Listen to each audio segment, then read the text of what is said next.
Well, there's quite a lot of spiritual preparation there, and I know there's more stories to share, but right now, what we're going to do is take a little commercial break, and we're going to invite our listeners to pause for a moment and take in what's been shared. And our lines, we're going to start addressing some of the callers here right after this break. And if you want to jump in the queue, go ahead, guys. I think the queue is just about full, but if it's busy, you can always call back 888-627-6008. And so we'll return to our conversation with James Tyberron right after these messages. Stay with us. Welcome to the Self-Ascension Classroom, affordable and beautiful home study for your mystical journey. Imagine the gift of studying everything that you've ever wanted at home and on your time. Yes, it is possible, and there is so much to choose from as you dive into your home study experience. Remember that with every moment you spend studying this gift, you ignite your divinity. Imagine the mysteries of the Tohil and the crystalline clarity and radiant abundance of Vesa, a mastery balancing technique and certification process, and then cosmic life regression. Travel the universe and remember, allow yourself the gift of navigating the inner matrix. This beautiful ascended mastery program of the violet flame will take you to places you may not have dared to dream to go, and then you will rediscover the true gift of your divine nature. Yes, the time is now to study the ancient mysteries, and it's so easy to begin. Discover the Self-Ascension Classroom only at ShriandKira.com. That's ShriandKira.com. Namaste.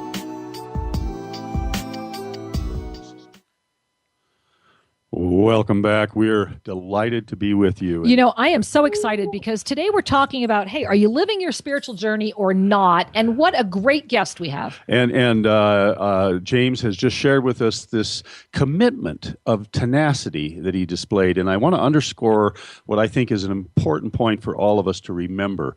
If you choose to awaken, it takes tenacity.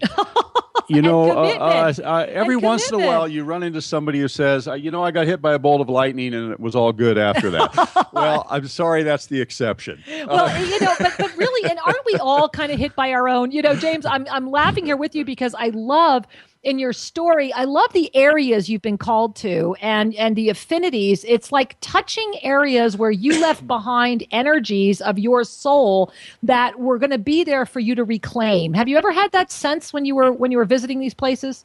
You bring up an absolutely brilliant point, and that is exactly what occurred. And so that's very, very poignant. And yes, all of the places, almost all of the places that I was drawn to, were places that I felt like I had left an energy packet that was awaiting for me. And I think, yes, I just want to concur with you because it excites me to hear that. I think that we all have some gifts, some treasures that we've left behind for ourselves, and these sacred sites are often the repositories. And sometimes there's other sites. However, I know that, as you shared about being at the San Francisco Peaks and in South America, et cetera, there are so many unique vortices and energy spots on the planet, and they all carry gifts. And so I'm just smiling, a big smile, to hear you share this with people because it's a reminder for all of us that we need to take action.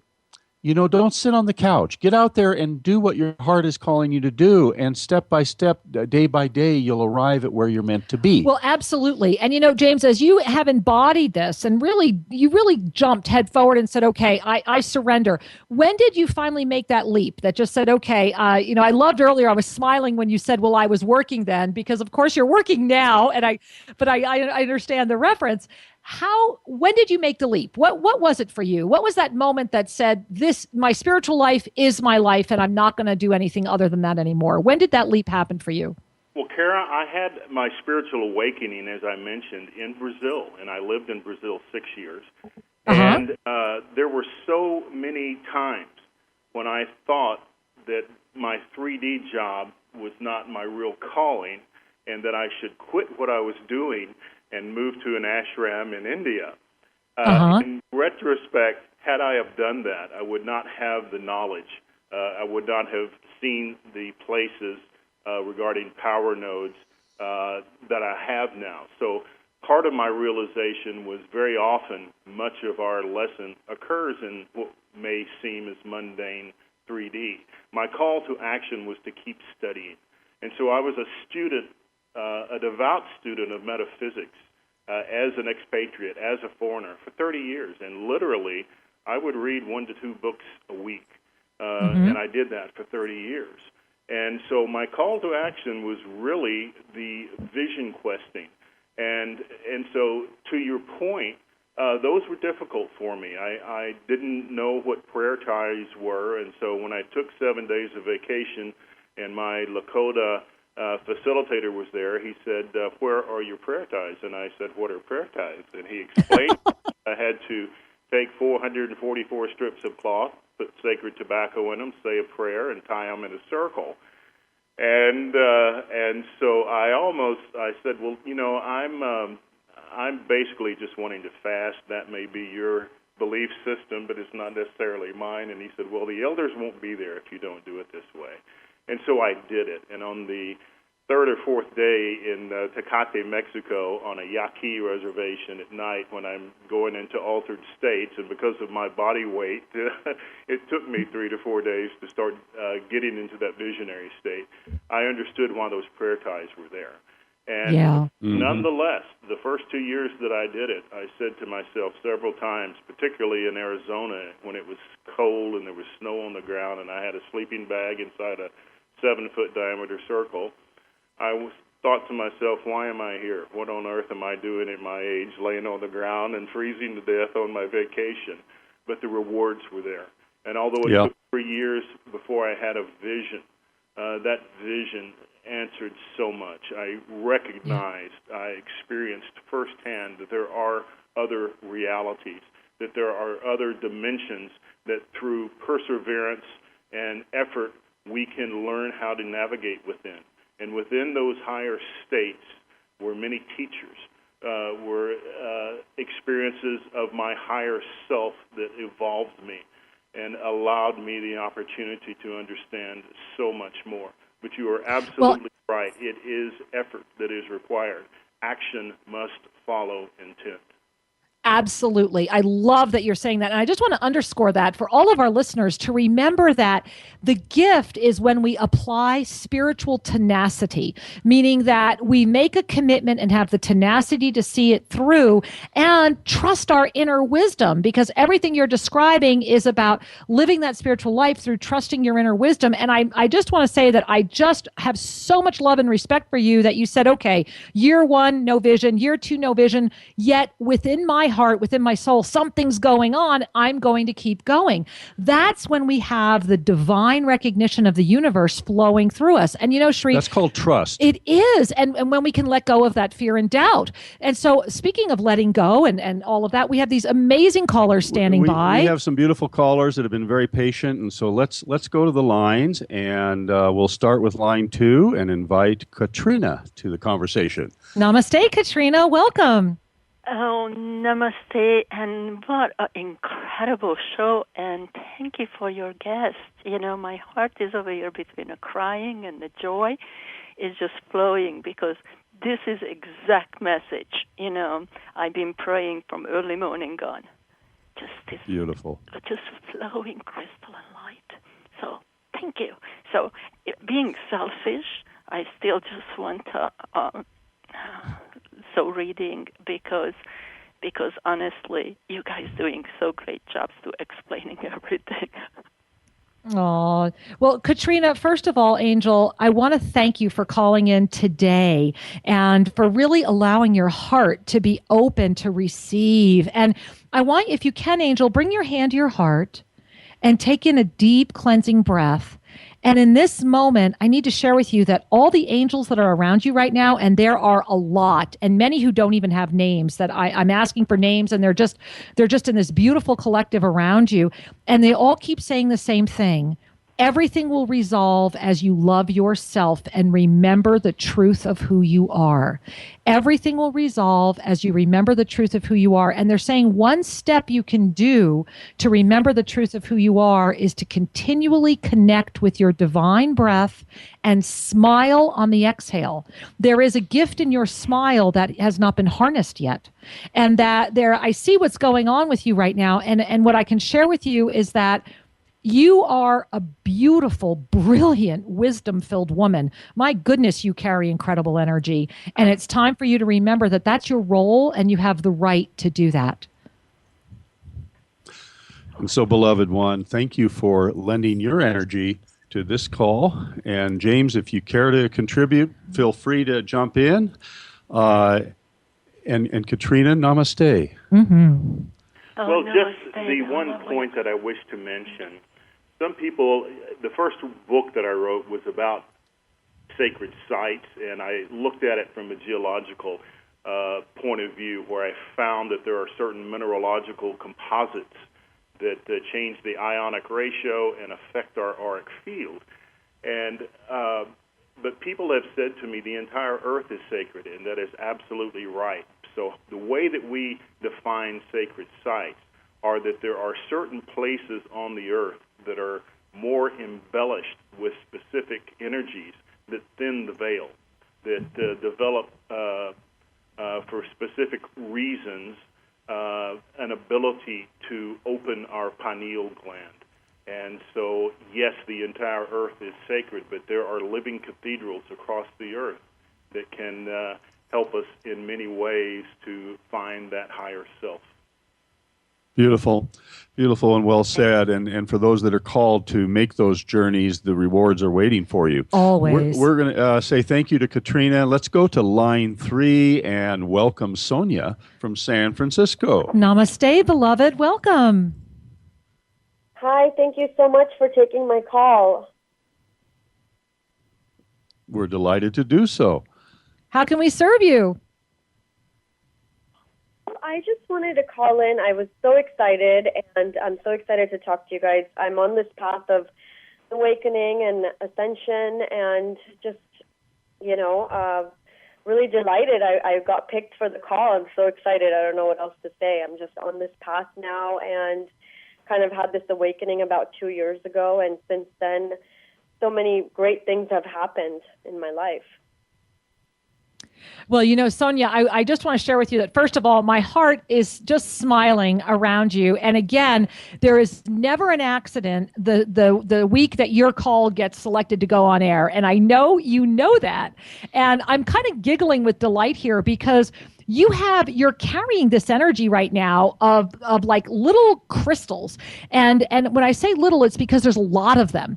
It's like if you bring your energy to your feet right now and feel your feet. And it's as if you're walking through this pathway of beautiful crystals. And I'm also seeing them on your rings, fingers on your hands, on your toes. I'm seeing them in your hair. It's like there's this crown that's around you, and everything around you is saying, keep it fun, keep it light, keep it real. And that's the message they keep saying to you. Keep it fun, keep it light, keep it real. Meaning if things start feeling too serious or too heavy, then you need to look at why and remember the truth of who you are. And you have a very strong crystal affinity, which is probably why your call got on today, because look at the beautiful energy of crystalline energy that you're surrounding yourself with. And the other thing they're saying to me, particularly for you right now, rose quartz. You've got rose quartz all over you, and I would strongly encourage you to work with some rose quartz, to hold a nice piece of rose quartz and just ask it to reveal to you, because you're at this moment of learning. And they're telling me the number 3, which is probably why they gave you 3 things in the beginning. 3 days, 3 months, 3 years. And so dive deeply for the next three days into receiving the messages, and then take the next 3 months to live them. And then you've got to call me back, because I'm already sitting here smiling and filled with love because I see the gifts coming forward for you. And I am so excited you called today. And James, do you have anything you'd like to share with Sonia? Well, just, Sonia, that we are in a very, very special astrological energy phase.